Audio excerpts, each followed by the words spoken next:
Hello, everybody. Welcome back to the newest episode of the Theater Enthusiast podcast, first episode of 2025. I know it's been a minute, but we're here, we're back, we're excited. I'm excited to welcome our next guest, even more so having learned that we are from the same town, which I discovered last night when I researched you. And we also did The Wizard of Oz together as kids, which we will also get into more because we did before, and we'll do it on podcast because why the bleep not? Oh, I forgot to mention you can also curse on the podcast, so have Okay, fun. Yeah. great. So please welcome. All right, here we go. Drama Desk winner, a Theater World Award winner, Tony nominee, Broadway debut in the most Tony nominated play. More smoke up the ass. Do you want me to keep going? Yeah, yeah, just Yeah. more, just all of it. Just I mean, like the Scarecrow to my Dorothy in The Wizard of Oz, or my Dorothy to his Scarecrow when I was in fifth and you were in fourth grade. Should I keep going? I'll stop. Please welcome Tom that Pecinka. Woo woo! How was that? Was that good for you? I hope that was was good. great. That Thank was you. great. That was I great. I usually just do it on the slide because half the time I have no idea what I'm saying. Yeah, no, it was perfect. Yeah. Well, thank you again for coming on. And like I said, when we first started talking, when I found out you were from the same place I'm from, and then we did the Wizard of Oz together, I was having like a holy shit, I can't believe this moment. Yeah, it's pretty Yeah. crazy. Yeah. Um, and that, like I was saying, like that was the first time I ever did a play. It's the first play I ever did. It was Yeah. like, what? I don't know how old you are when you're like seven, No, like you were older. You were fourth grade. older, I think I was fourth 11 when we grade. did that. Yeah, okay, So you were probably like 9 or 10. something like that. Yeah. Yeah. Yeah. But yeah, the first time I got the bug. I Yeah. think I have a picture of myself on my wall actually. Oh my And God. Can I see it? yeah, of course. Yeah. Thank you.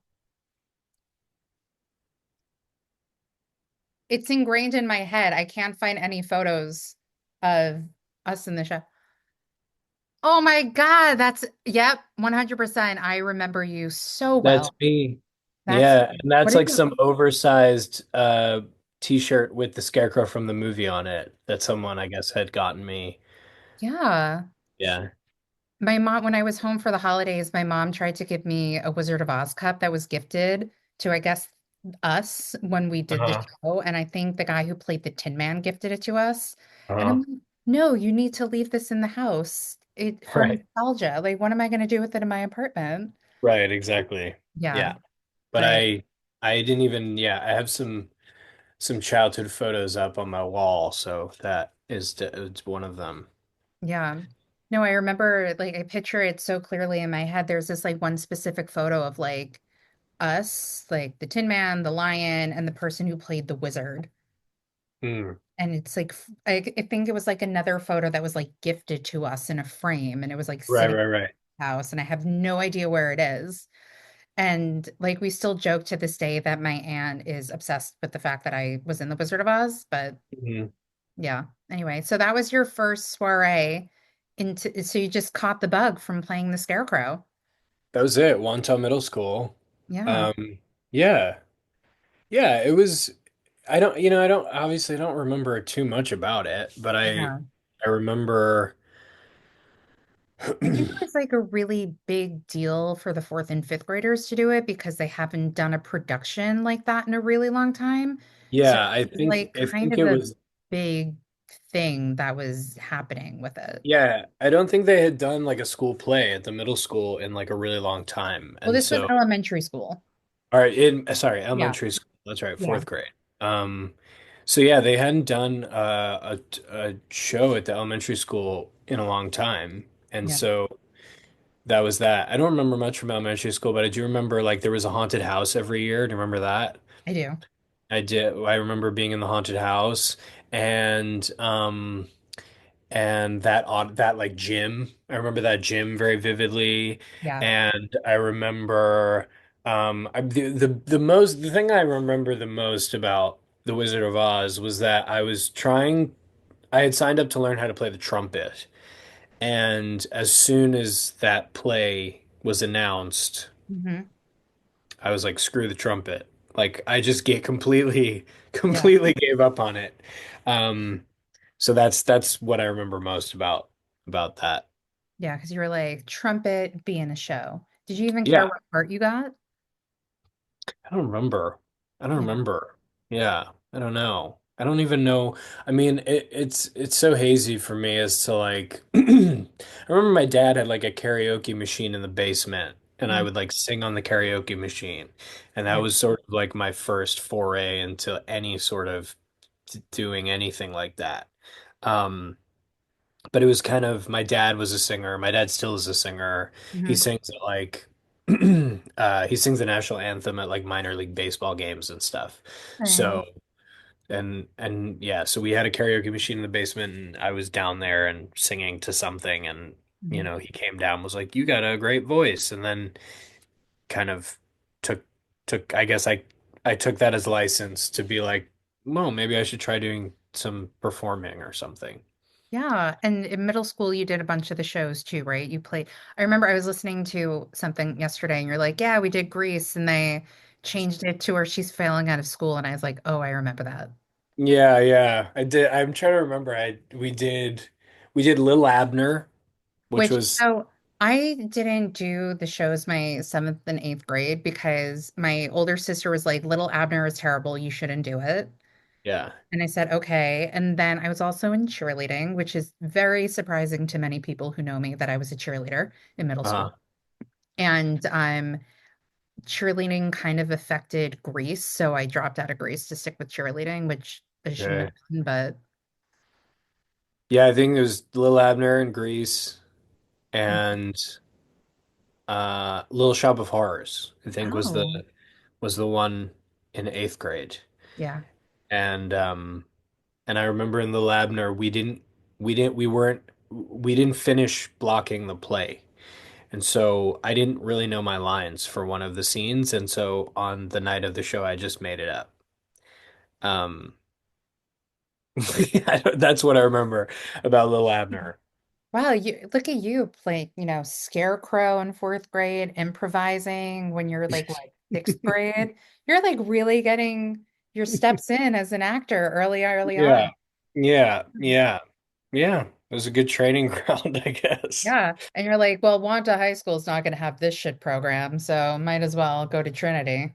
Right, right. Yeah. No, I had seen I had gone to I don't know if there was this place in I forget where it was. It was like it wasn't in Hicksville, but it was like in the town over, and it was called Stars of Tomorrow, and it was like an after school program for kids who like wanted to do theater, and I started going there when I was in middle school, and my friend Dave Rosenblatt, who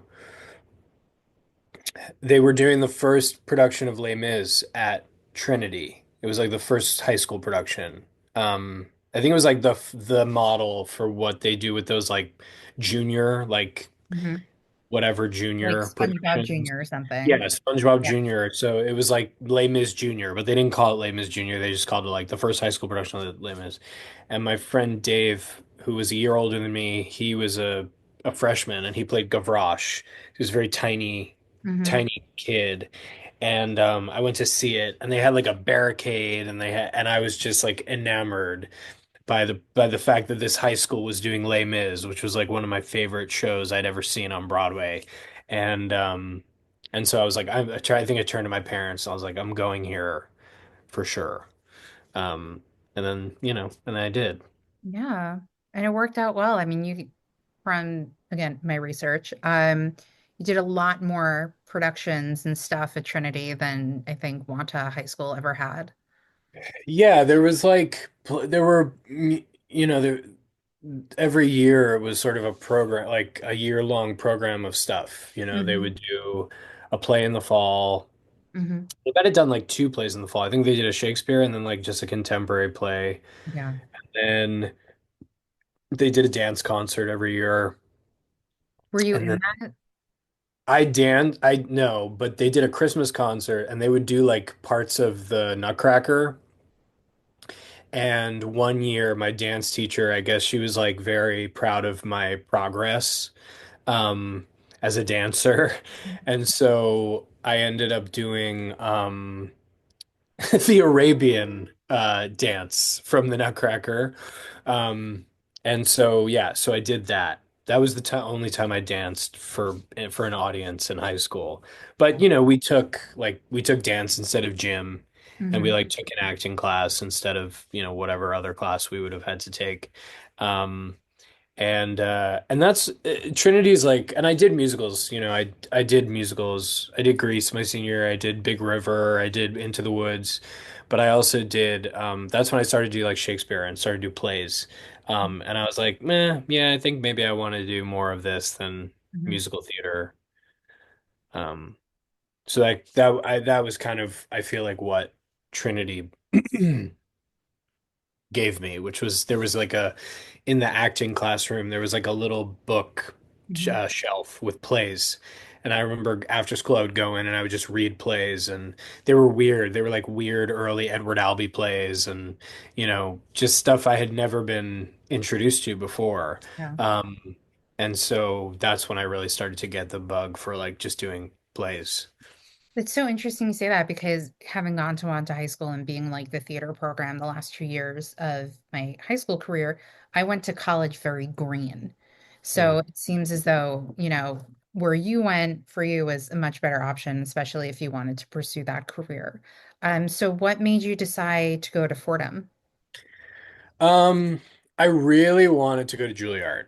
Like I was like, that was like, I had my eyes set on Juilliard, and I remember like, but I was like 18 years old and I Mhm. was nervous and scared of everything. And but I also had like this sense of like, well, of course I'm gonna go and get in. Like I was like the star of my high school or whatever the hell. So I remember going with my mom to Lincoln Center, and we went, that was like the days when Michael Kahn was running the program, who I got to meet later in my career. Um, but he was kind of like he was old school, like he didn't really have any patience for anything really. Um, and I don't know if you've ever been inside Juilliard, but it's like there's like no windows, like it's very like sort of I like a haven't. I live on 8th and I don't want to like announce where I live on the sure, podcast, but I'm sure. probably Yeah. like a 10-15 minute walk to Juilliard. Okay. And my favorite places in the whole world is Lincoln Center. So Yeah, I yeah. have been by that building hundreds and millions, bajillions of times. Yeah. So it was like, I went in and they do like a group warm up, and then you have to like wait in a room with like a bunch of other 18-year-olds for hours, and then you finally get in, and then you have to wait to see if your name's on a list for like a callback. And I didn't get a callback when I was 18, and I was devastated. And but I knew that like I wanted to like be in New York. I knew I wanted to be in the city. I didn't get into NYU either. And I wouldn't say that like Fordham was like a last ditch effort, even though I think at the time it felt that way. Mhm. Um, but it Where was else did exact. you apply to? Sorry, Where else did you apply? that was it.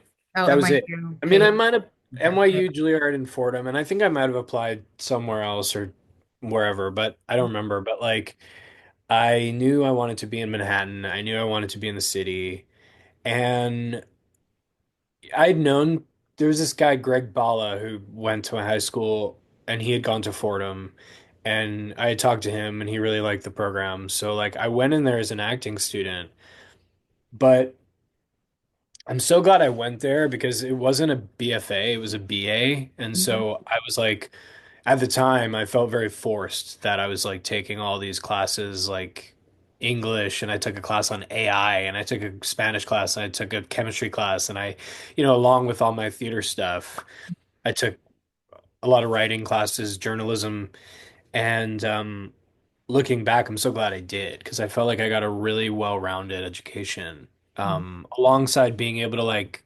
work on theater and do plays and act and write. Because by the time I left, I was more interested in playwriting. I'd written and produced a couple plays. I was in the playwriting program by the end of my time there, so I really got to like get a holistic experience of working in the theater, in different elements of the theater at a young age, but also like I got to take classes that I think fostered my curiosity just about the world and about other things, you know. So, And how did you end up at the Yale School of Drama? Wasn't there a little bit of time between graduating with your BA and then going to Yale? yeah, so I had, yeah, it was 2 years. And I started working in New York, like just as like a day, like I was working at the Standard Hotel as a bellhop, which was actually amazing and really fun. Um, and yeah, so I was doing that, but I wasn't, and I had like a manager, and I was like going on like one audition every like 4 months or something. And I was like in those rooms and I realized like I was like I don't know what I'm doing. Like I know how to act, but I don't really know how to like audition and I don't really know like anything about this industry um outside of like how to do it once you get the job kind of. Um and my friends had like started like a little theater company, so we were like producing plays like in basement theaters in New York. It was like super scrappy and like super, bad, but but like it was great. And a lot of my friends from Fordham had auditioned for grad school, and I kind of was like, well, I'm gonna audition for like Juilliard, Yale, and NYU. And if I don't get into any of those, then like maybe I'll just do something else. Like if I get in, I'll like continue my journey. But if I don't, like I'm gonna reassess. And and yeah, and so I auditioned for all of them and NYU wanted nothing to do with me. Juilliard waitlisted me, and then But you Yale. know what? You got a call back this time though, right? I did. I got all the way to the end. There you I go. got all So the way to the you end of got that. Juilliard. Yeah. Um, and then Yale, and then I got into Yale, and like it was perfect. Like I knew, like I had heard back from Yale before I had heard back from Juilliard about being waitlisted, but I already knew that I wanted to go to Yale. Because of the teachers, because it was a 3-year program as opposed to a 4-year program. Um, I wanted to get out of New York City, um, and I wanted to be in a place where I could just dedicate myself to working on acting. And if I'd gone to Juilliard, most of the class I would have been in would have been kids right out of high school. There would have been way more kids that were right out of high school. Um, and at Yale, I was sort of the middle of the road as when it came to age. So it just felt right. Like it felt really right. Yeah. So you're at Yale. Was it true that like towards the end of your experience there, you were kind of just like, I don't know if I still want to be here or It was actually the beginning. Like it okay. was my first year. I had worked with a teacher. There was like kind of a master teacher that had worked there for many years.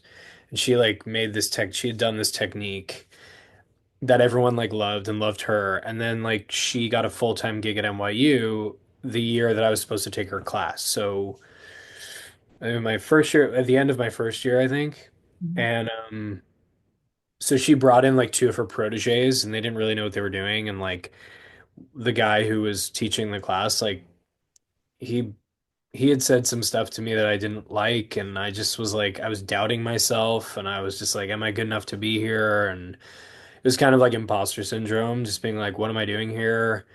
Do I want to be here anymore?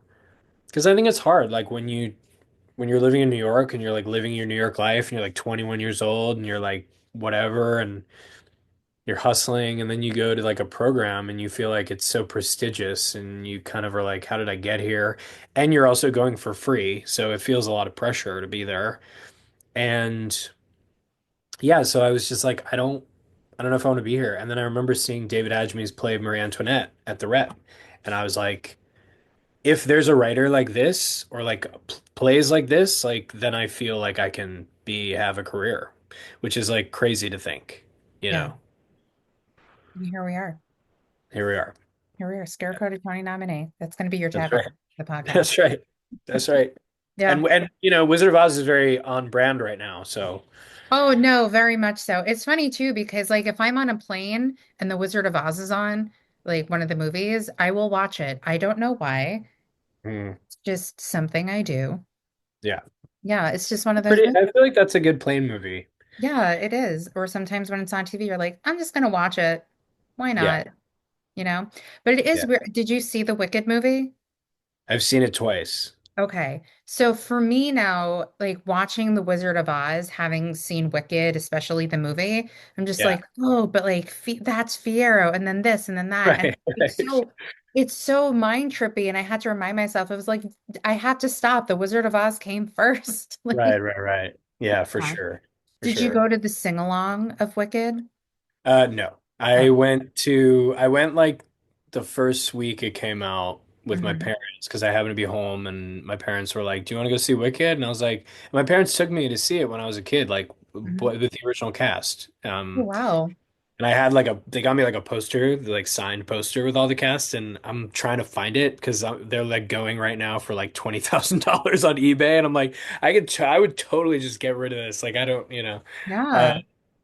but uh, but yeah, I saw it, um, and I didn't, I wasn't like in love with it. Like I was like, okay, yeah, this is like a cool musical, and I like the spin on the Wizard of Oz. But my parents love Wicked. Like they play it in all the time. And so my parents really want to see it. So I went to go see it with them. And then I went to go see Gladiator 2 and I was so bored that I walked out and I went to go see Wicked again. Um and then I watched some of it uh at home when it came out on VOD or whatever. Yeah. I think we just had to like get you in Wicked somehow now. I don't know as who. Who would you play in Wicked? I don't know. I don't think I want to be in Wicked, to be honest. What I don't would you want to be in? If there was like a show right now that they're like, if they call you tomorrow, be like, Tom, come do our show for a week on Broadway, what would it be? Yeah, it's funny. Like now that I feel like I feel like I'm cool. I'm good. Like as far as like Broadway or New York theater is concerned, like I feel like I don't have to worry too much about getting a job again. Like that feels a good better. Um, so I was like, well, my dream as a kid was like as a very little kid, like was to always do a musical on Broadway. Hmm. And I was like, what could I do? What could I do? And then I was like, you know what? It'd be kind of cool to like jump into like play Orpheus in Hadestown for a week. Yeah. I might be a little too long in the tooth, although I think Reeve Carney's like in his 40s, so like it's fine. Although he looks very young. But It's okay. like Listen, I work for a plastic surgeon. We have lasers, you can do Morpheus, which is, radio frequency microneedling. There's stuff great, you can do. great. Botox filler. Yeah, yeah, yeah. Yeah. Give But you a discount. it would be nice to just jump in. I've never seen that show. I've only heard the soundtrack. You should, Um, it's really good. Yeah, but I like the music, and so I was like, it'd be kind of cool to jump. And I know he plays guitar or whatever, so I was like, it would work. Like I could just Yeah, don't jump in for a month or something, and like then I could leave and go do something else. I could see that. Yeah, but you should go see Hadestown. It's really, really good. Yeah, I'll go see it at some point for sure. Yeah. What else? Because you sang in Stereophonic, and I read something where somebody said to you about your singing voice, how it was too rock, you couldn't do. Am I making this up or? No, I mean, there was a like in those 2 years that I was in between college and grad school, I like started working with this actor, Jonathan Hammond, who I think has since left New York and is now like a shaman somewhere. Um, like in yeah, he's like a spiritual healer or something. He's a wonderful person, and he was doing that stuff like while I was working with him as a singing teacher. But he was an actor and he did a lot of musicals, and he really wanted to. I thought that was my way in because that was at the time of like Spring Awakening and like Yeah. the American Idiot, and I was like, I could be in one of these shows, like so. I really started working with him and like as a singer and then I would, go meet agents and stuff and sing for them, or I'd go audition for a musical and they'd be like, "Yeah, we don't his voice is not up to snuff or technically proficient enough to do this or that." And so, yeah, so I felt a little bit like, okay, well, maybe this isn't my path, which is fine. But it was very like, it was frustrating for sure. Because, like, I think your voice, I don't know, I remember when, like, Daniel Day-Lewis was doing Lincoln and he was talking about, like, he said something as, like, the voice is the fingerprint to the soul. Because they were asking him, like, how he came up with Lincoln's voice. And having known a lot of singers, I went to grad school with these two actors, Chasten Harmon and Atu Blankson Wood, who was just in Cabaret, Yeah. and they're amazing singers. But like they are so into they at the time, I don't know if now, but like they would get a lot of criticism for their voices, even though they're incredible in the musical theater world. Um, and He so I feel like I also got a little was bit of in that. Lysistrata Jones on Broadway, lest we forget. That's right. That's right. So, And Hair. They were both in Hair yes. actually. But but yeah, so it wasn't something that I thought I would ever do, Hmm. you know. But I got to do it in the way that I wanted to do it because I never compromised. I was like, I think I tried so long to try to sound like someone wanted me to sound, and then the minute that I was like, know what? I don't care anymore. I'm just gonna sing the way I sing. And then that's when people wanted me to sing, I guess.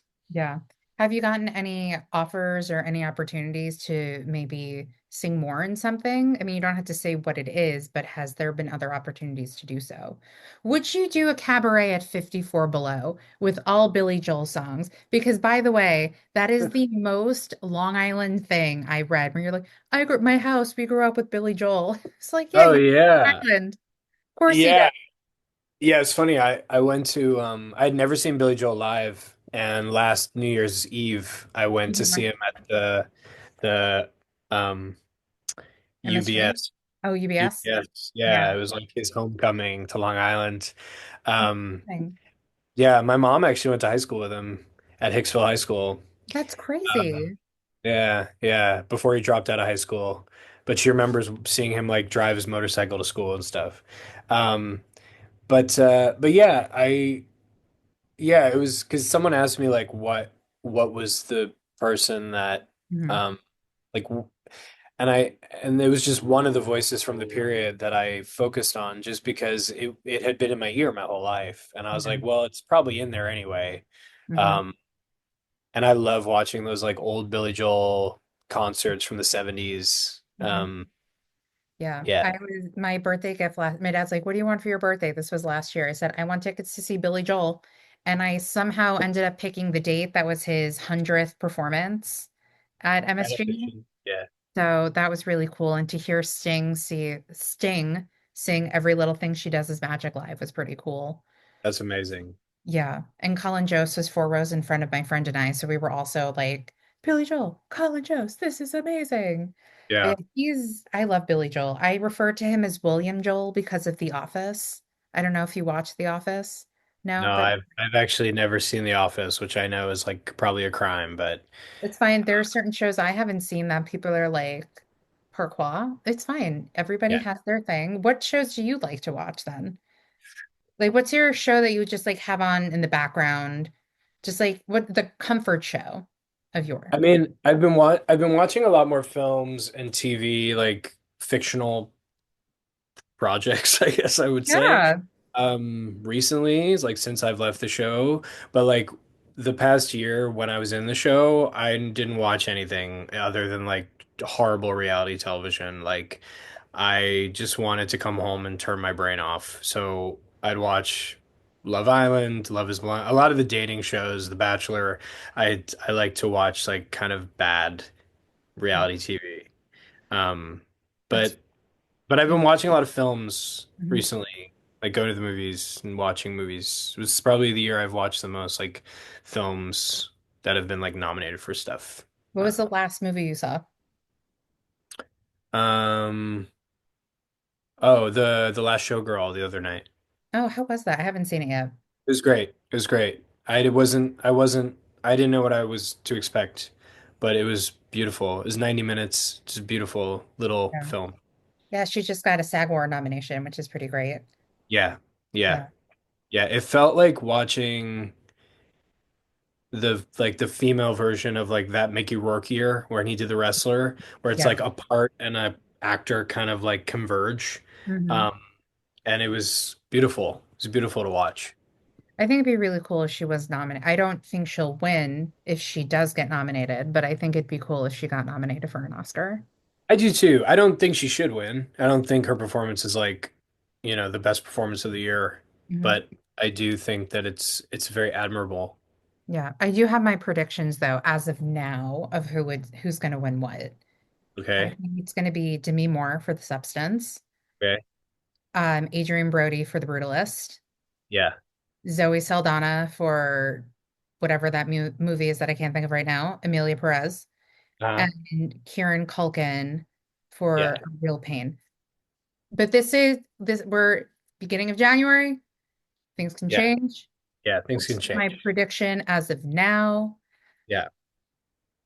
So there we go. And they just announced Timothy Chalamet as the musical guest, a host and musical guest of SNL. And I messaged my friend, I'm like, he's really aiming for that Oscar. He really is. But Yeah. good for you. Yeah. He was great in Yeah. that. Did you see A Complete Unknown? I did. Thoughts, feelings? I felt like the movie wasn't really a movie. It was like more of like a long music video. But I loved his performance. I thought he was brilliant. Yeah, I saw it New Year's Day. It took me a little time to get into it. You know who I thought was great? What's his name? Boyd Holbrook as Johnny Cash. Yeah, he was great. I thought he was fucking fantastic, and I wish Yeah. that like him in that role was highlighted a little bit more. Yeah. Now that we get sidetracked on this podcast, I don't know if That's all right. That's all having right. heard the Steve Kazee episode. That's Um, all right. so after Yale School of Drama, Yes. what are your next? I also just would like to shout out how you played Septimus Hodge in Arcadia. I have Yeah. a very special place in my heart because back in the day, I used to do merch shows. And that was one of the shows I worked at, the revival with Billy Crudup and Marla Esparza and Tom Riley. I did that like 5 times a week, Yeah. doing merch. I saw that production. Yeah. Um, and I'd always wanted to play that part. Hmm. I and when it was my third year at school, and I was like, and when they announced it, I was like, oh, I'm gunning for that, like perfect for it, and I want to do it.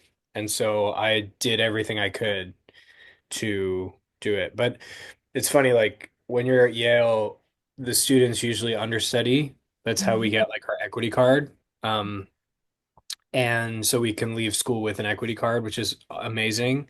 Um, but then if you want to audition or if you're asked to audition for like an actual role in a play at Yale Rep, you have to like go into Tara Rubin casting in New York and like audition with everyone else. And um, so yeah, so I was able to play that part, which was definitely a dream role when I had dream roles to check off the list.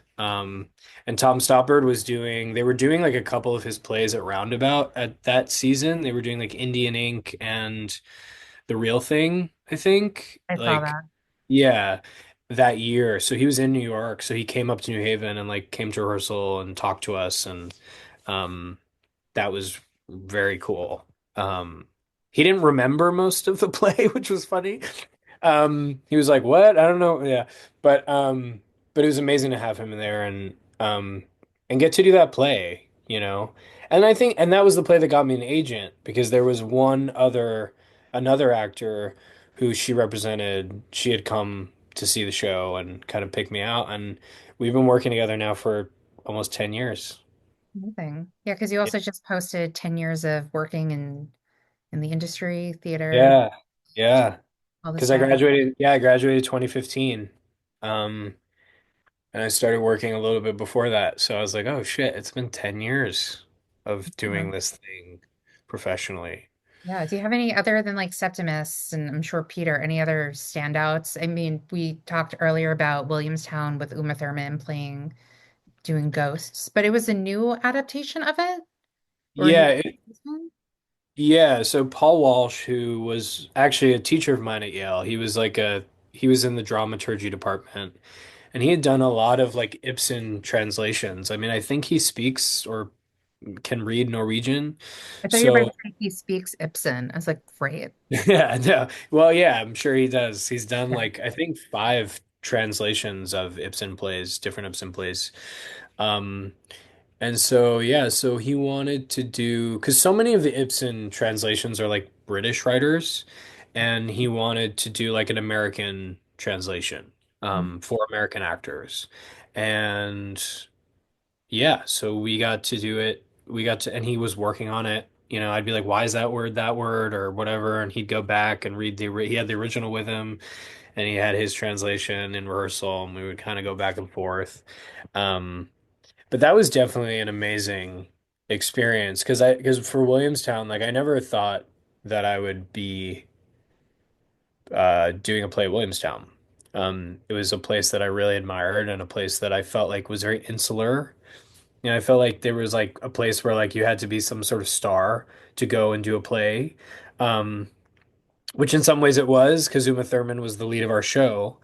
But but it was big because I'm a big believer in like lineage of this business. I think it kind of like helps you take the ego out of this thing because it's like there are people who have come before me, there are people that will come after me. Like I'm just in the lineage of this thing that we call theater, and it moves and it changes.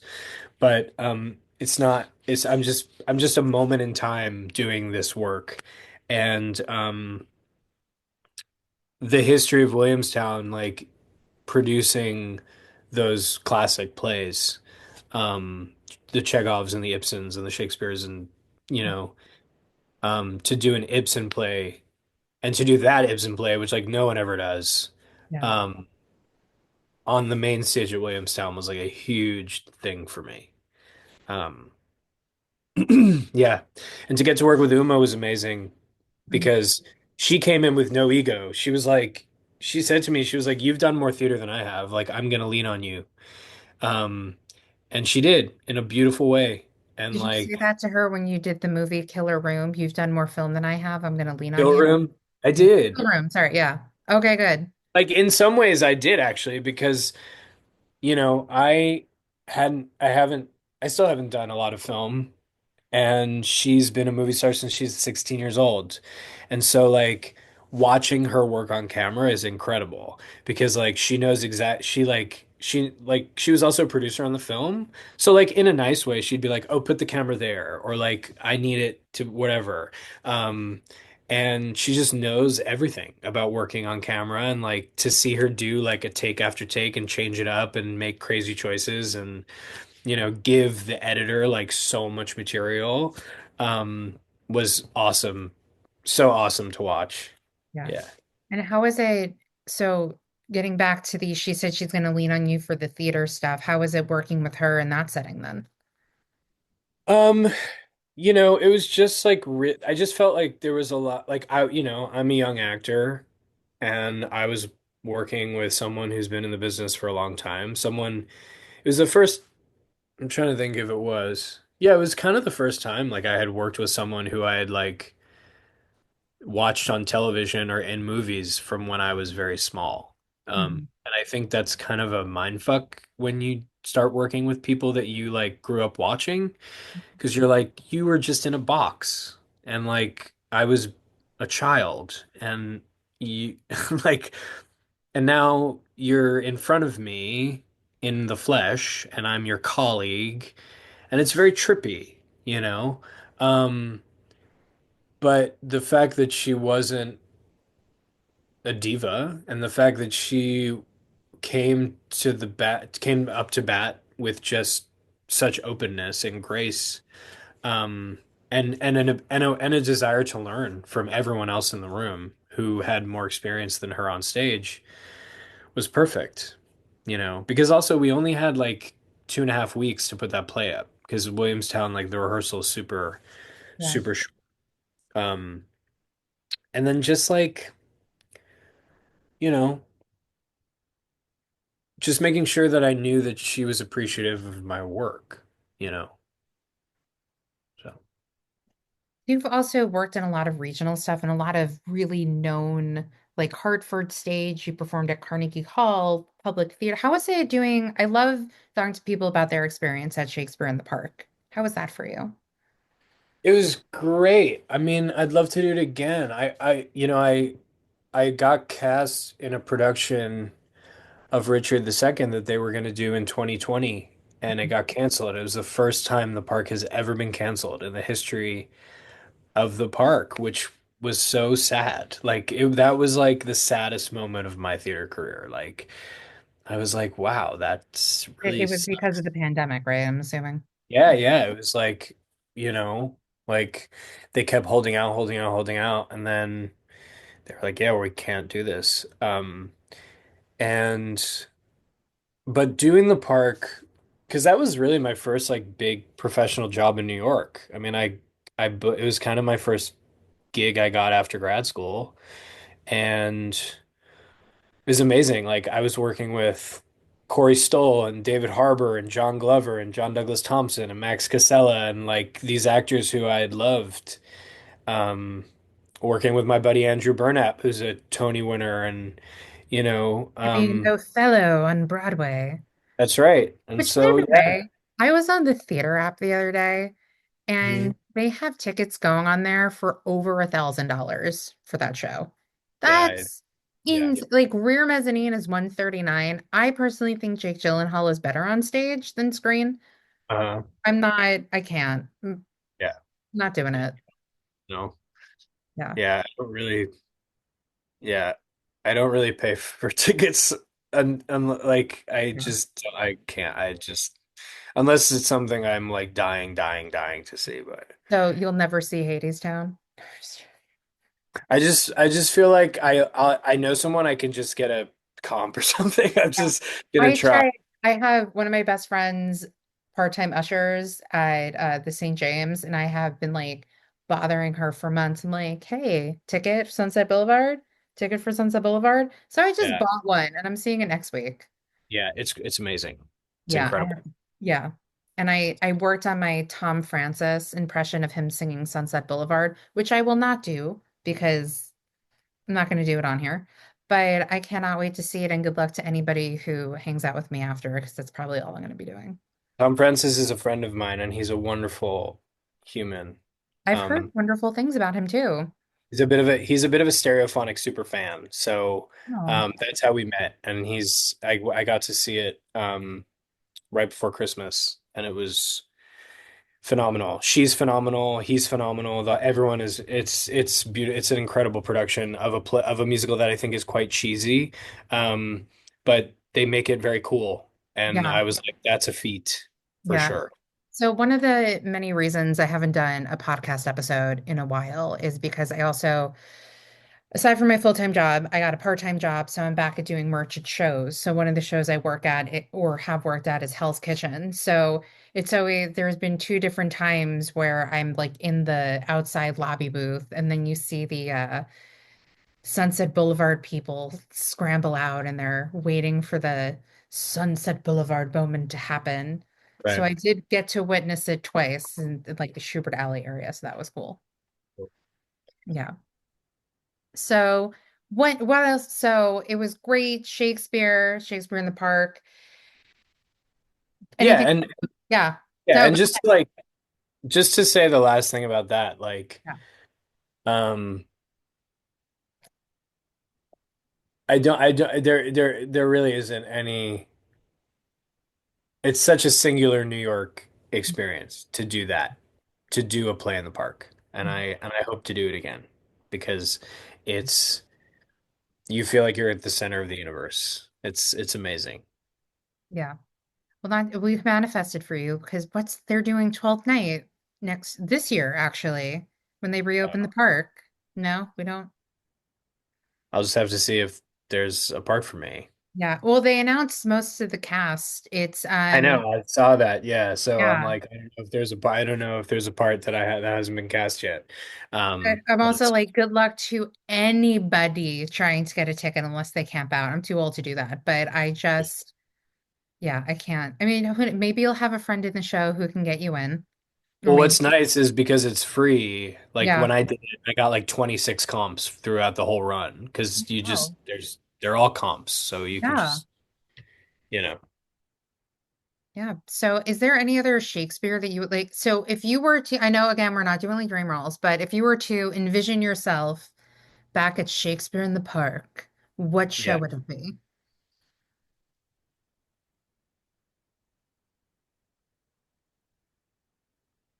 I don't know. I think because I do, if there are any dream roles, I think they're like from when I get older, Hmm.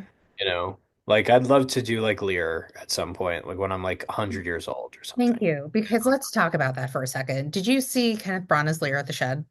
No. Okay. I did. And one of my criticisms was they're like, how was it? I'm like, he's too good looking to play Lear. Like there's a Right. part where he's like half dressed and he has a six pack. Yeah, yeah, yeah. Like it's too, and I have a Yeah, friend who lives in the UK. yeah. Like it was Yeah, all over the effect. I'd like to do it, but when I'm really old, like when Yeah. I'm like 80, you know? Like I remember watching John Glover play the part that he did in Troilus and Cressida. You know, it's like this old, creepy, kind of weirdo part. And I think it was like his 70 something birthday one night. And he like played sort of at the end, he's sort of like feeble. And then I remember like him coming off stage at the end after his like last scene and he did like a bell kick in the air. And I was like, if I'm 70 something years old, like this is like the dream. Like to do that, to have that birthday in the park doing a bell kick at 70 something years old. I think that's pretty dreamy. Um, but yeah, I mean, I love the history plays. Yeah, I don't know. I mean, I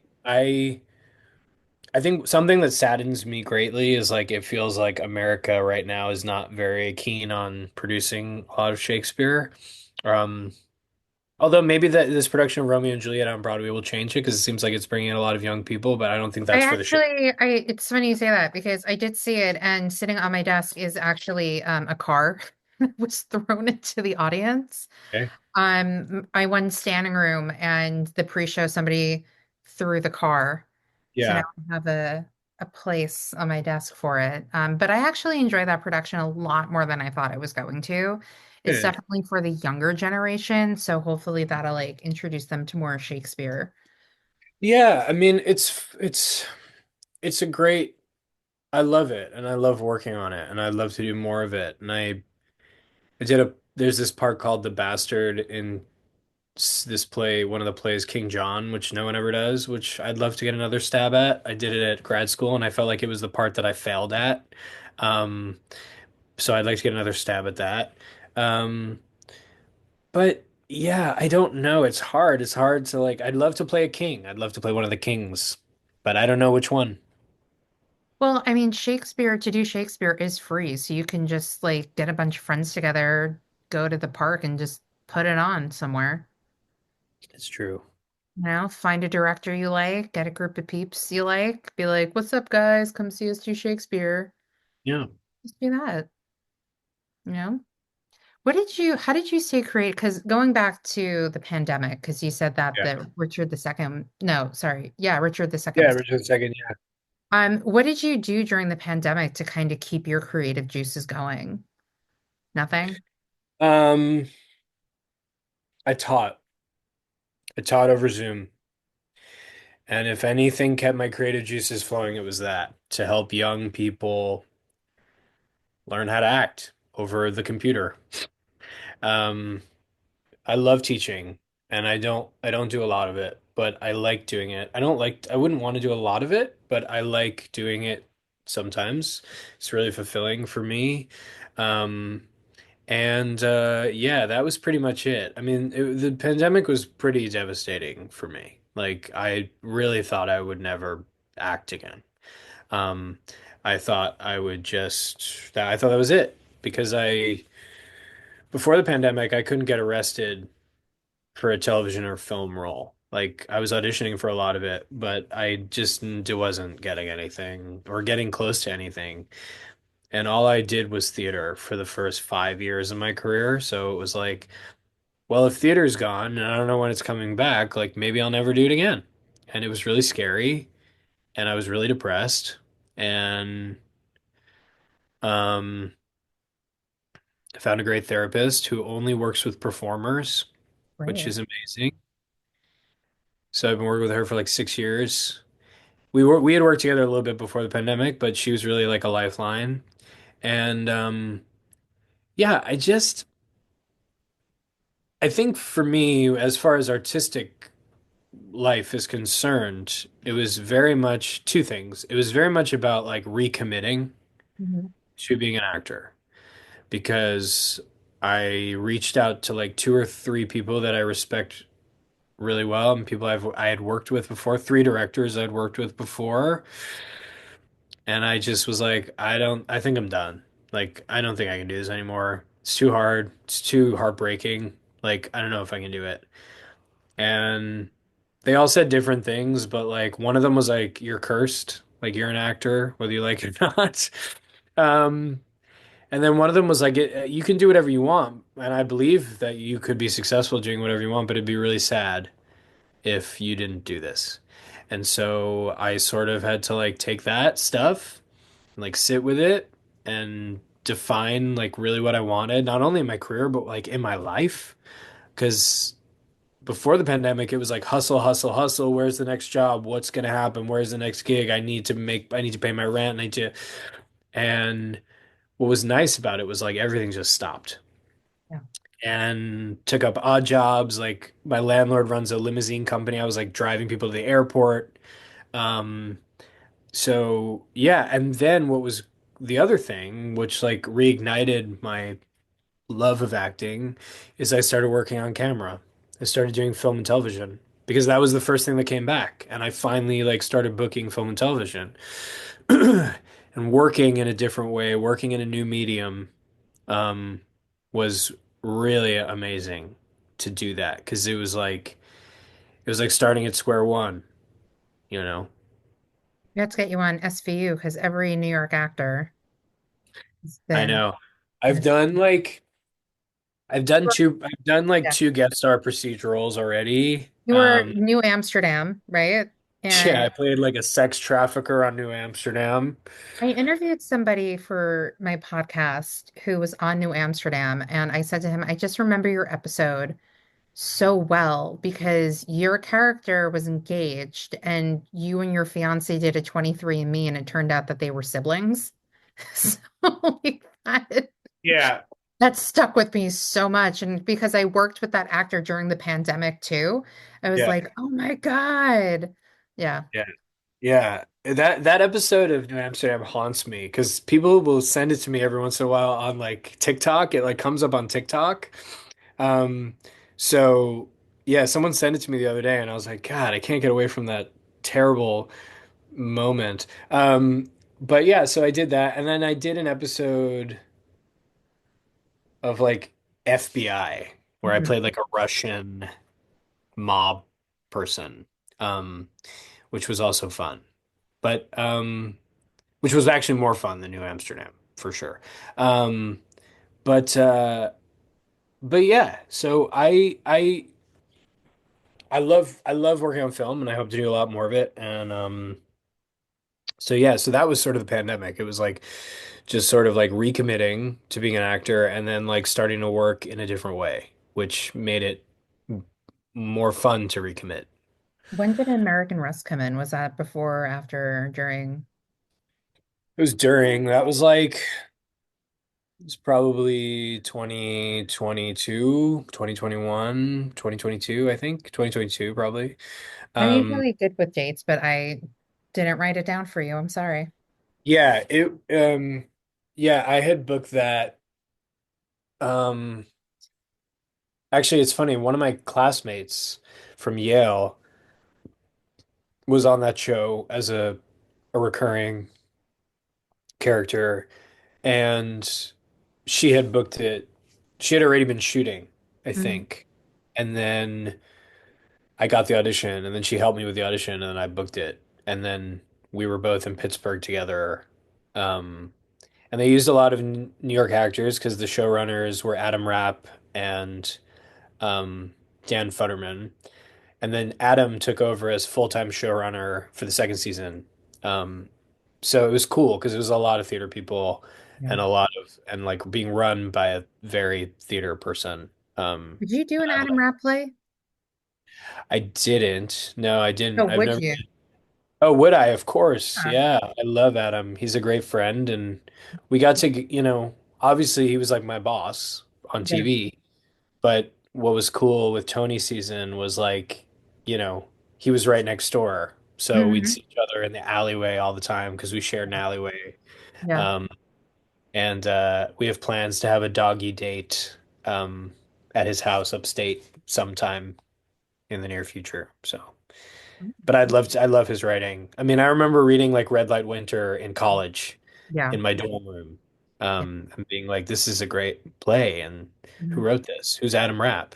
You Yeah. know? I can't remember how long ago. I mean, I was definitely introduced to it probably college or before college, but when I was in college, there was a student-directed production of it that unfortunately I couldn't see because the show I was directing at the time was also doing something. Yeah. But yeah, it's a great play. Yeah. Yeah. So, do you want to talk stereophonic now, or is there another thing you want to talk about before we get into it? Trying to think. Heart's desire, Tom. Anything you want. Yeah, we can talk about Stereophonic for sure. Okay. How did stereophonic come into your life? I know pre-pandemic it did, right? Yeah. So there was I think I can say this because like I always sort of skirt around it, but Second Stage was supposed to produce it on Broadway. Like direct, like right to Broadway. I guess at the Helen Hayes. And Hold on. there, Sorry, please keep talking. I'm going to mute myself because I'm having a coughing attack. yeah, of course. Um,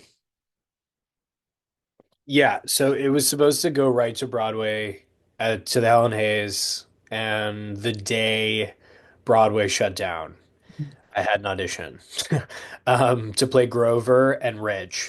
And yeah, and so I went in, I auditioned, and I've told the story before. It's like because everything that was going on, I thought it was the worst audition of my life. Like I've never called my agent after an audition and asked to like tape, but I loved the play.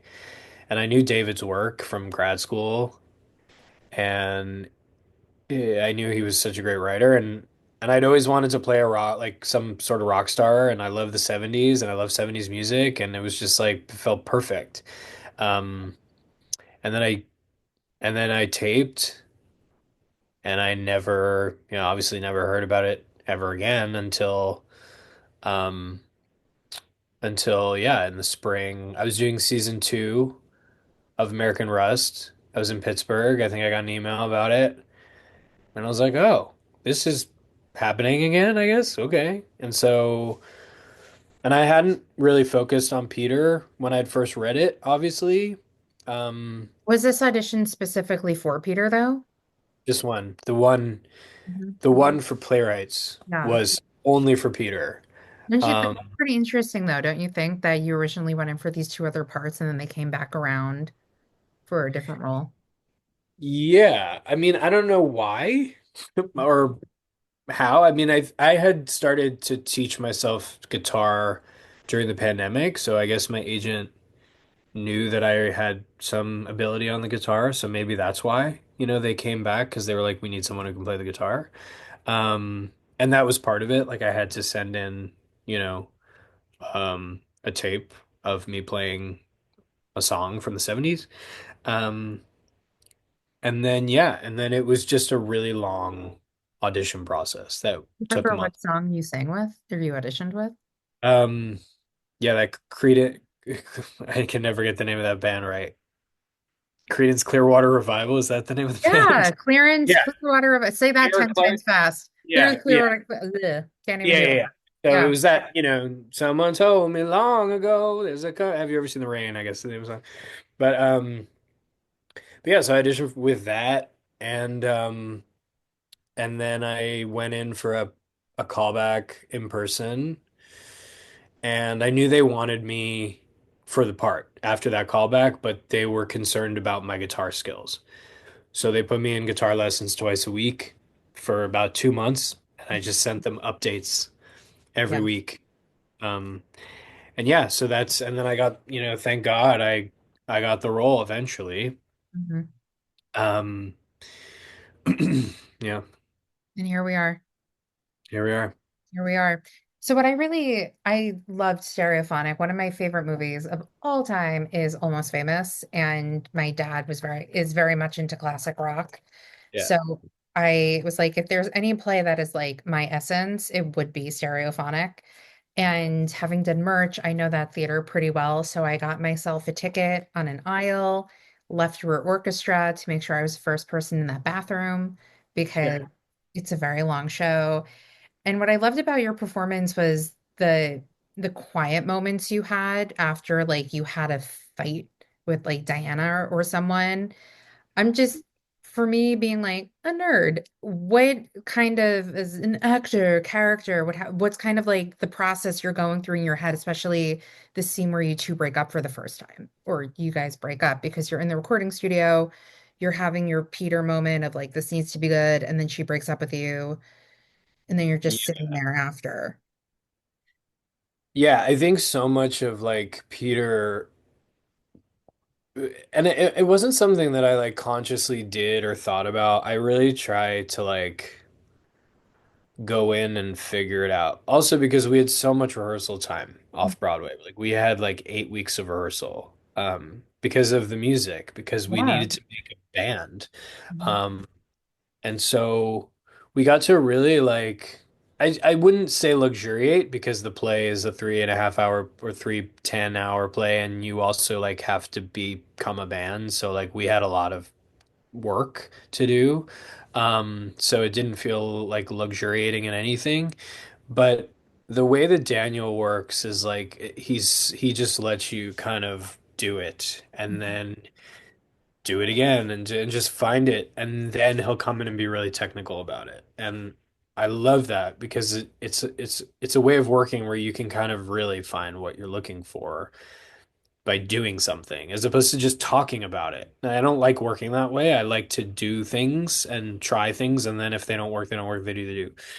Um, but what I recognized pretty quickly was that Peter, for me, had a lot of power in stillness. Like I didn't feel like I needed to exert so much energy all of the time with Mhm. that character. Um, I think so much of Peter is like, and everyone in the band, but I think Peter especially because like when you think of a rock star, it's like the rock star has their persona. Mhm.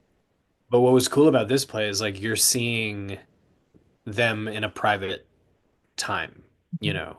Like yes, there's like elements of that persona, but like they're getting to work. They're not on stage, and we Mhm. don't ever perform for the audience, which is very cool. Mhm. Um, so I felt like with the stillness and the quietness not only was there a power in it, but I think there was just a way of like stealing myself and Mhm. being like, we need, because so much of Peter's want and drive is to like make the greatest album ever. And not to say he doesn't get emotional, because anger is an emotion and, you know, It goes there. he goes there, but like, I don't think he has a lot of time for emotion. And I think that's where him and Diana clash because it's like, we have to get this album done. And like in those moments, it was so much of like, I'm not going to let this get to me. I need to keep pushing on because if I don't push on, then we're fucked. Mhm. Like, then the album falls apart. And that may be true or not true, but for him, it's true.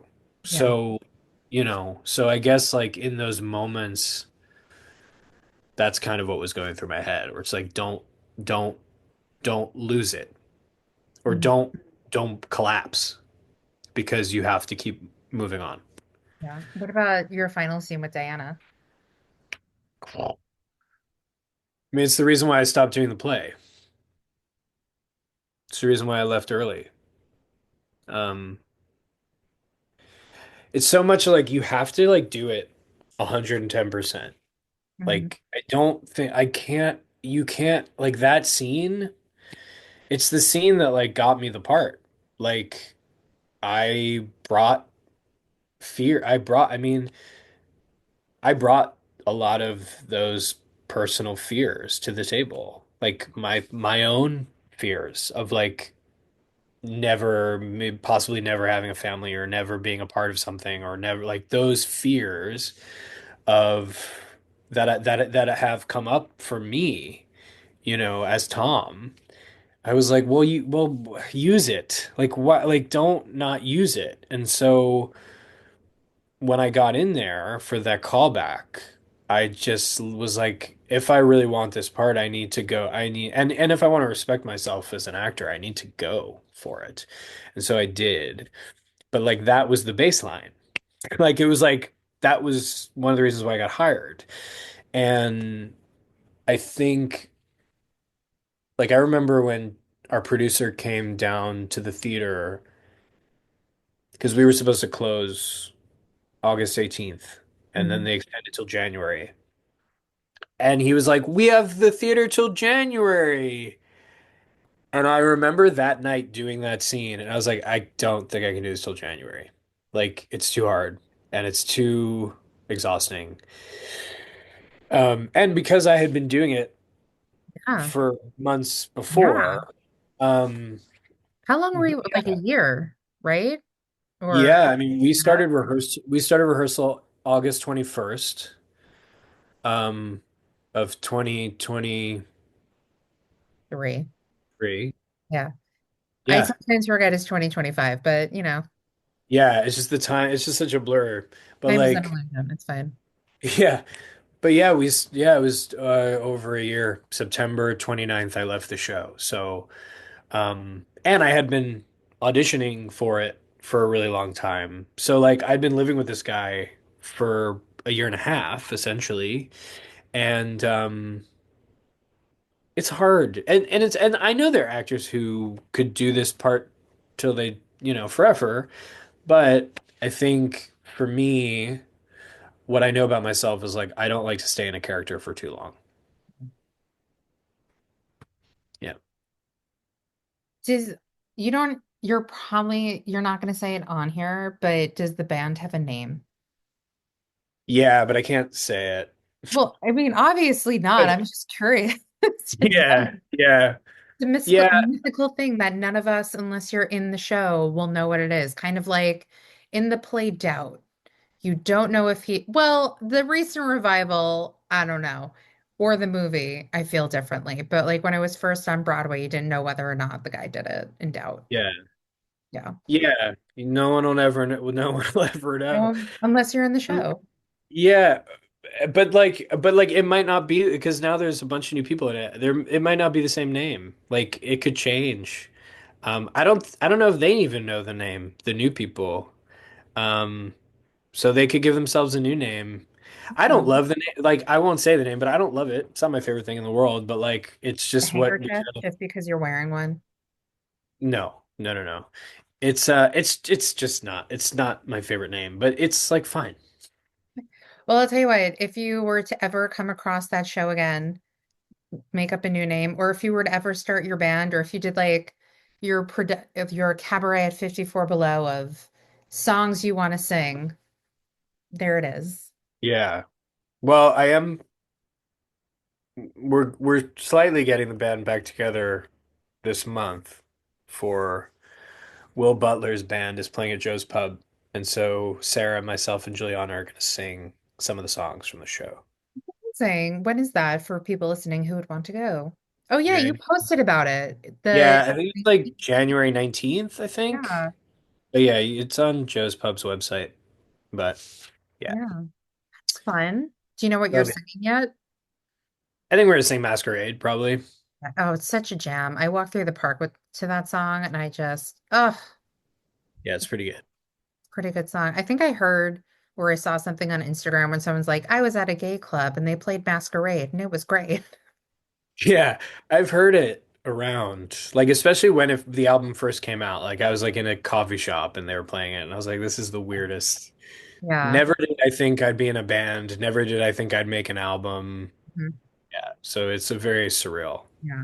Well, no, like I told you, I listened to that cast album an unhealthy amount. And then now knowing that I kind of know you, it's a little bit weirder listening to it, but it's still great.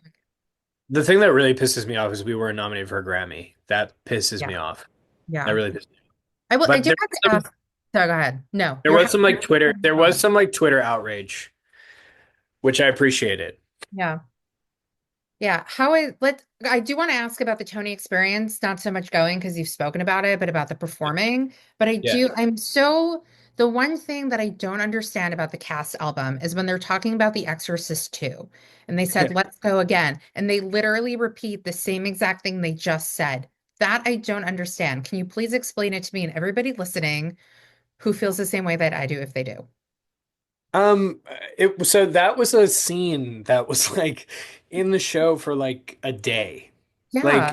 Like David had written this scene, I think at Playwrights Hmm. during like tech. Like Yeah. he was like just say this, Mhm. and then like they put it in. I don't think it ever made it to a performance, But but like it's fine that it's on the album, but it's literally like, oh, did you see The Exorcist? Yeah, man, my ex-girlfriend like walked out. And but again, I listen to it a lot, so I can kind of do it verbatim. And then you yeah. hear let's go again. And it's literally the same exact dialogue repeated. Well, because I think I don't know, Will. Working in the studio with Will Butler is amazing because he's just like kind of a mad genius. Like he's just like he'll just like it's very experimental. Like he'll be like try this or do whatever. And I think like making the album, we kind of were like, well, we're not a musical, so it's like not a musical theater album. It's not an album because we're not like really we're a fictional band. So Yeah. like, and it's for a play for theater. So like, what are we gonna make? And I think he sort of was like, let's kind of throw everything up at the wall. Like, what I love about the album is like in the banter that because he wanted to like get it to feel like we're in a studio, like we're making Yeah. something.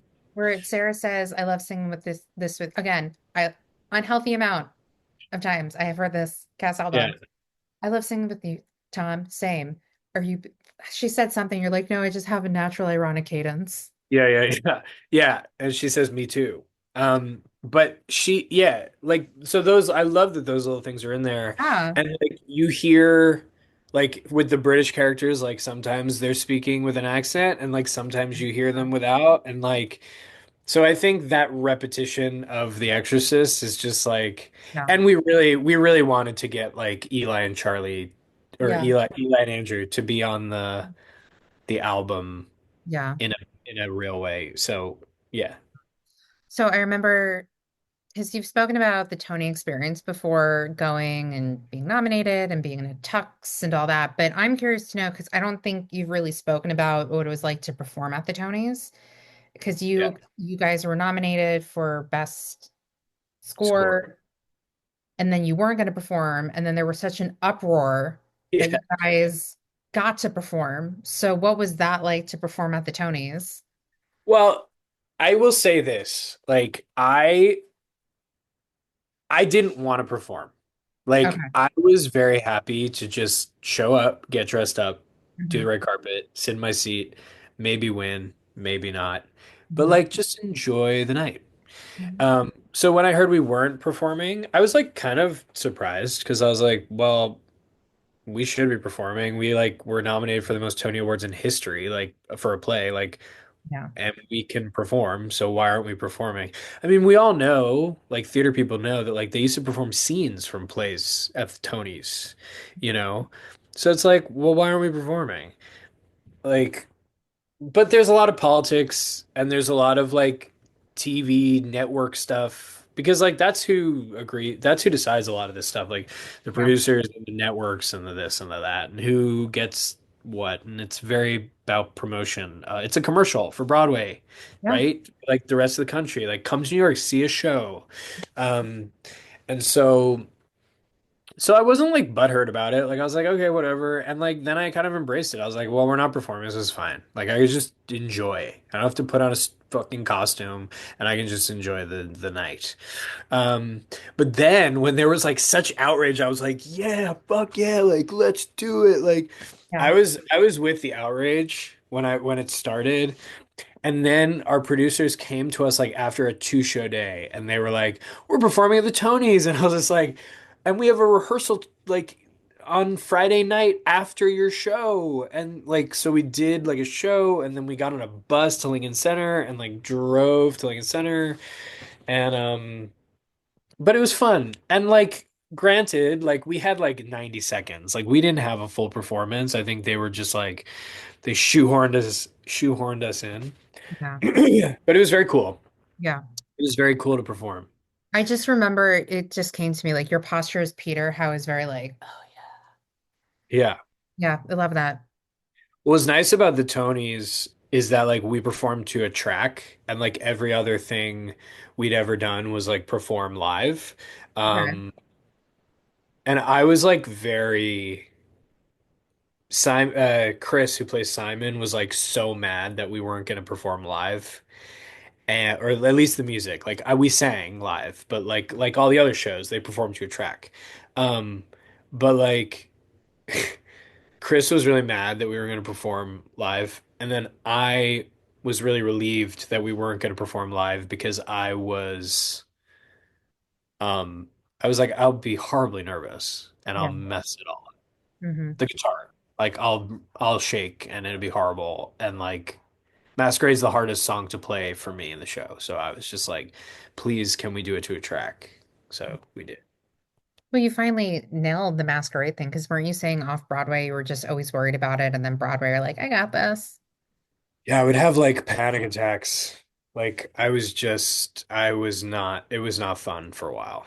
Like whenever we got to that song, I mean, I literally spoke to like a sports psychologist to like talk about because he works with musicians as well. Mhm. But he would like give me tools to like help me get in the zone because like I was so nervous playing that song. Yeah. So, Stereophonic, you're done with Stereophonic. Yeah. What happened next? Or what's going on? Or things you can't talk about? I have no idea. I have no idea. Um Yeah, I have no idea. I mean, for, I'm hoping to like, I mean, if I really got what I wanted, it was like, I would just go somewhere and do a season of a television show. Um, because I want to get back to camera work. I want to like take a little bit of a break from the theater. Um, I think it's hard for me to think about like, well, what play would I do next? Like, Yeah. this was such an extraordinary, insane experience. Yeah. Especially, I mean, because again, you've talked about it so much, so I don't want to keep rehashing it.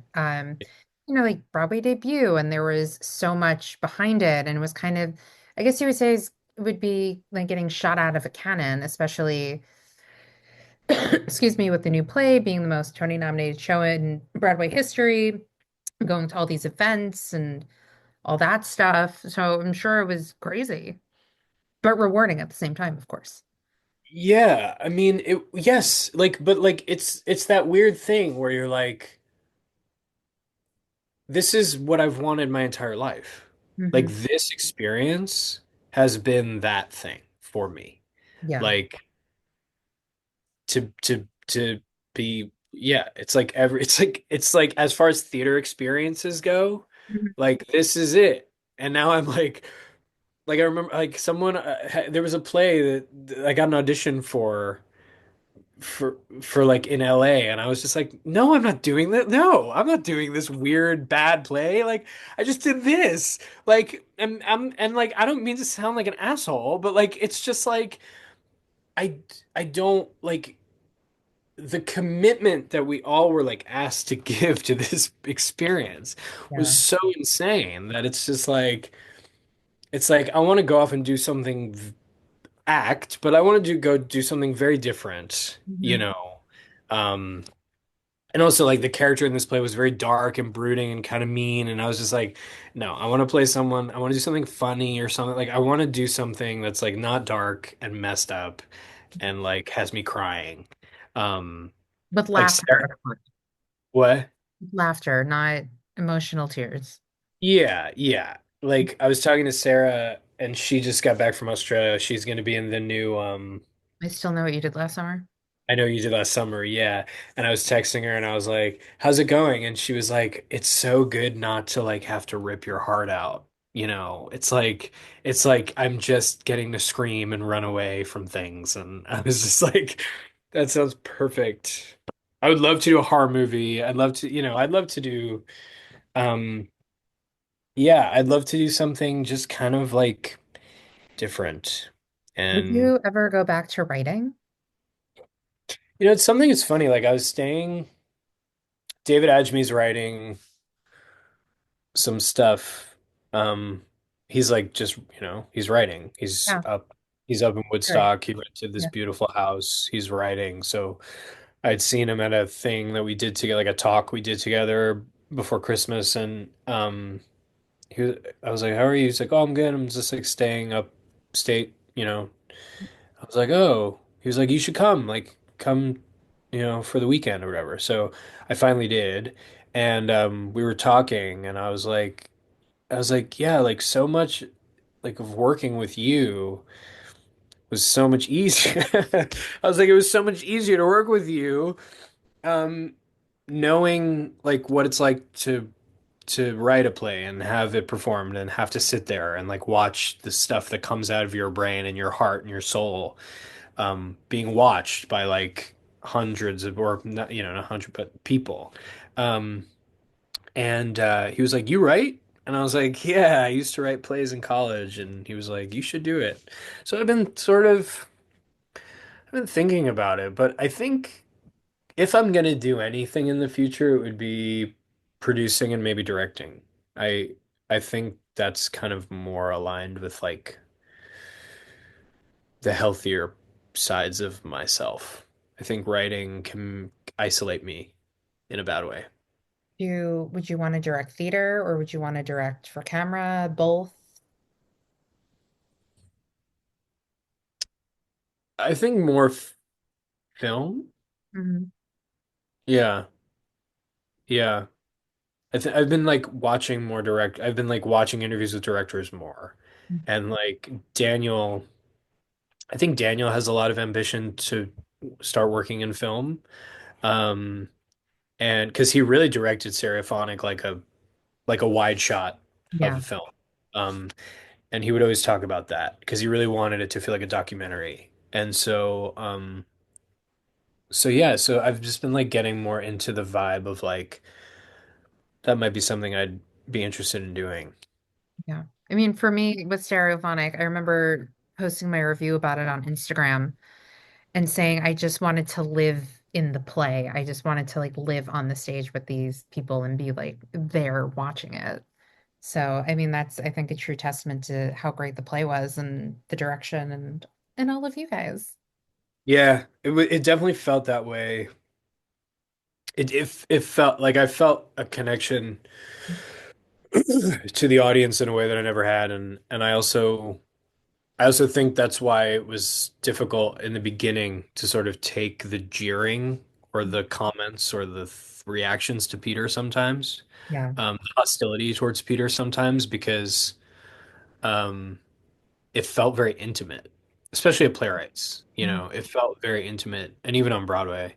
Um, Were you guys but worried that, I mean, because one of my favorite musicals is Once, and I saw it like three times at New York Theater Workshop, and it was very intimate. And a lot of people thought that it was going to lose the intimacy going to Broadway. I personally don't think it lost it, but did you guys, was that a worry that it might happen if you transferred to Broadway? Yeah, it was definitely a worry. I think more for the creative team than it was for the cast. Um, we were just stoked that we were going to Broadway. I Yeah. was like, I don't care. We'll figure it out, you know. But I think David, especially, and Daniel really wanted to like maintain the integrity of that because I think that was such a positive being in like a 200 seater at Playwrights. Um, but that's why I think like the Golden was great because it wasn't too big. Yeah, it's been Um, in the smallest theaters too, so. Yeah, and I think it worked. Like I think and like even people I've talked to who sat like way up felt like the intimacy. Um so yeah, I don't know. I don't think we were that I wasn't concerned. I knew it was great. Yeah. So I was And just that's what like, okay, matters. Like it was yeah, fucking great. And I get to continue to do this role and it was wonderful. yeah, So now we're like slowly getting towards the end of our convo. And, I mentioned how I always ask people about dream roles or projects. yeah. And and you have stated as of recently that you don't really have any dream roles, but is there, to kind of switch it up a little bit, is there any type of project you want to work on? I know you said you'd want to do more camera work. Is there any like writers, directors, actors, performers, anybody you would want to work with in some capacity? And if so, on what? I mean, aside from us doing our glorious revival of The Wizard of Oz. Bible was your ass. Yeah. Um, it's a good question. Um, and like uh, yeah. Or maybe any like dreams for yourself as a performer that you would want to continue or try to pursue. I mean, you mentioned maybe directing for camera or something you want to work Um, on. I think like you know I'd really this is funny, but I think I would love to work with Timothy Chalamet. And I never like after seeing his movie, I was like, I'd really like to I think on a play actually. Like I'd Yeah. love to work with him on stage. Yeah, I think he has a drama desk for oh my God, what is that? Prodigal Son. Yeah, Yeah. yeah. I'd love to because he was such a sweet. I mean, I haven't met him, but he did come on Mother's Day with his mom to Stereophonic, and apparently he went back to set for the Bob Dylan movie and like told everyone about it. And Ed Norton came like to see us backstage, which people rarely came to see us backstage. Um, but he was one of them, and he relayed that story to me. And after watching it, I was like, it'd be cool to like what if me and Timmy did like True West or something? Yeah. Yeah. Like and we did the Philip Seymour Hoffman, John C. Reilly thing where we switched off every week or something. So that would be cool. Like something like that. Yeah. Let's manifest it. Let's put it out in the world. Yeah, yeah. Timothée Chalamet. I actually up here on my, ooh, move my desk. That's my like bookshelf of tchotchkes. Somebody gave me a prayer candle of Timothy Chalamet. So Amazing. he's up there next to my Amazing. hot priest prayer candle. Yeah. Yeah. So him and I guess like um I want to do like a really good series. Like I want to do like a succession-y type of thing. Like not maybe not that, but Yeah. like something that's really well made and cared for and like a character that I like the idea of I got a little taste of it with American Rust of like come of like doing a character and then coming back and like that character has kind of grown and you kind of get to experience a new point of view. But I'd like to do like an arc on television and kind of live with a character. I think what's hard about living with a character on stage is you have to go through the same thing every night. On TV or in a film, but mostly on TV, which is cool, is like you could be playing a character for 5 years, but it's like it's just a continuous journey. Yeah. And I'd like to get I'd like to experience something like that for sure. Yeah. Do you have any, again, this is another thing we talked about before we started. I always ask about top going theater experiences, which I am curious about because I always love to know people's top stuff. But if you also want to add into like your top experiences performing as well, if you wanted to add that in there. No. No, We I could just don't. talk. You don't have any top going theater experiences? I'll tell you about something I saw. I'm not going to Okay. tell you what I did. That Uh, you know what, Tom? You don't have to. I'm giving you that option. You don't have to do it. But it's more no, important that it's things that you saw that you loved because I love knowing. And I also ask people to see if they or my like if I have any matching top stuff with them also. yeah, well, the most recent thing that I loved was Sunset Boulevard.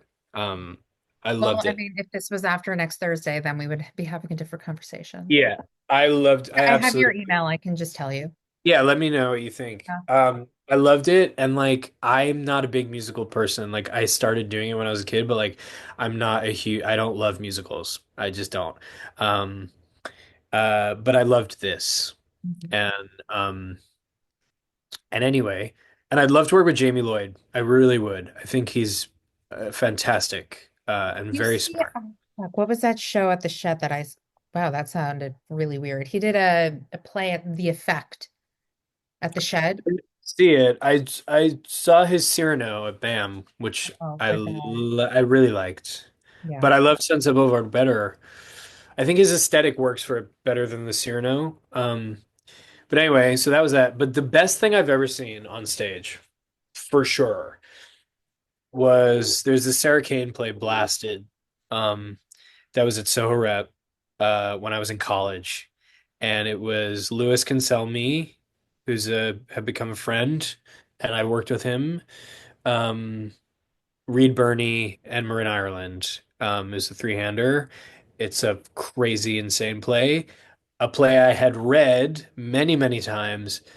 It's the only time in the theater where I literally thought I'm gonna die. Like I'm gonna get murdered in this theater. It was that scary to be in that room with those characters and those people. So I love that. Yeah. Also, like Barren Island is fucking amazing. Yeah, she's incredible. Yeah. Um and yeah, so there's that. And then I'll just give one more. Uh, You can give as many as you want. There's no limit. I'll The give more limit does because not exist. they're coming to me. Yeah. The actor Bill Camp, um, who is one of my favorite actors ever. Um, he did a show called it was a Yale rep. It was um this adaptation of this German film, this Fassbinder film called A Year with 13 Moons. And and he played uh he played a trans woman in the play. And um there was a moment where he sort of he sort of like detransitions, but it's not quite literal. But he's wearing like you see him the whole time wearing this like a dress and high heels and a wig and everything. And then in the in that one scene at the end, he's in a suit, a man's suit with flat shoes, and he walked across the stage and he played it as if like he couldn't remember how to walk in flat shoes. And it was devastating. Like it was one of those moments where just a physicality was so effective in a theater piece and told a complete story. And and I love that. So those are my top ones, I think. I love moments like that. Okay, you ready? Inside the Actor Studio questions. Yeah, let's do it. All right. What is your favorite word? Um, oh God. Dog. What is your least favorite word? Um,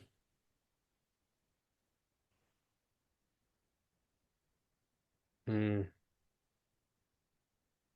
no. I was gonna say moist, but I You could listen, it's a common one. It's fine.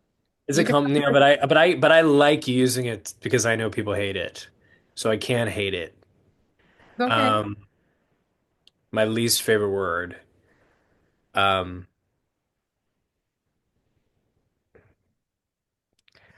uh,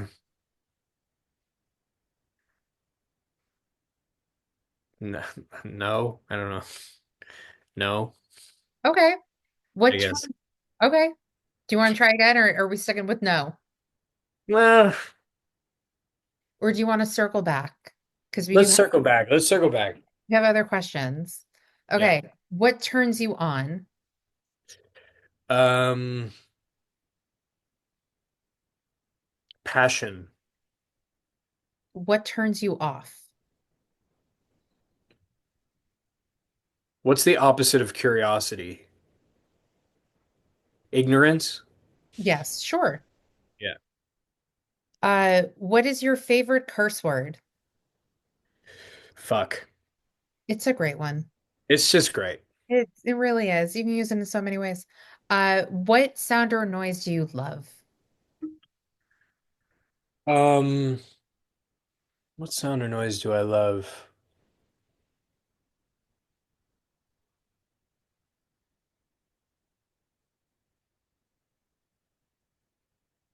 Like people whisper. I love ASMR. I love like people whispering.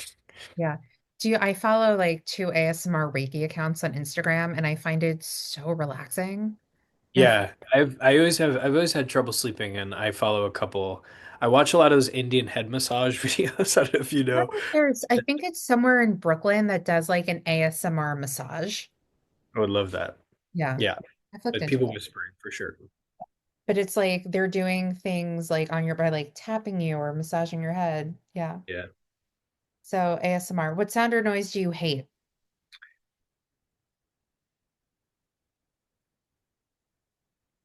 I hate like my dog goes out in the yard and she never barks, but like if someone will go by, she'll bark. But it's the only time she ever barks, and it's always outside, and I can hear it in the distance, and like it means I have to get up and I have to let her back in because I don't want her barking out there. So that's I hate that. You hate it just because you have to get up, not so much like the sound. Yeah, but it's a sound that I hate because of what it ha makes me do. Okay. Yeah. What profession other than yours would you like to attempt? A museum curator. Any particular, I'm just adding on to this, any type of particular museum, any type of object? Are we talking art? Are we talking like artifact? Yeah, art, like visual art. Okay. Favorite museum? Now I'm just asking random questions. Well, I saw this amazing show which made me be like, "Oh, I would love to be a curator or something." At the Guggenheim, Mhm. called From Chaos to Classicism. And it was all the art between World War One and World War Two.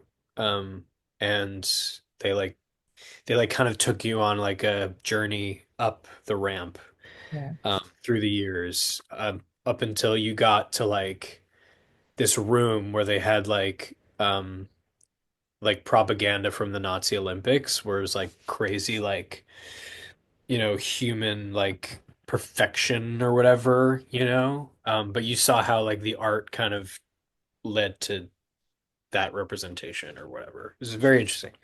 Yeah. Okay, back to the actual questions at hand. What Yeah. profession would you not like to do?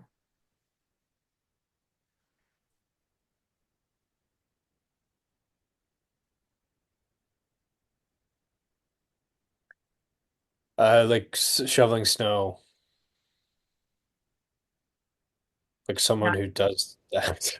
I was going to say, do you not? Because you're based in Connecticut. Do you not shovel snow? Yeah, no, like, but my landlord, as well as running a limousine company, he also for a while ran like a plowing company. And one year, I had during the pandemic, I had no money, and so he was like, "I'll pay you a couple $100 to like help me shovel." And it was the one of the worst days of my life. I'll never want to do it again.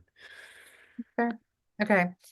And finally, if heaven exists, what would you like to hear God say when you arrive at the pearly gates?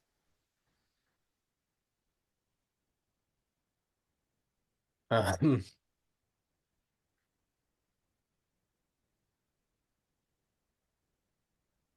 You did good.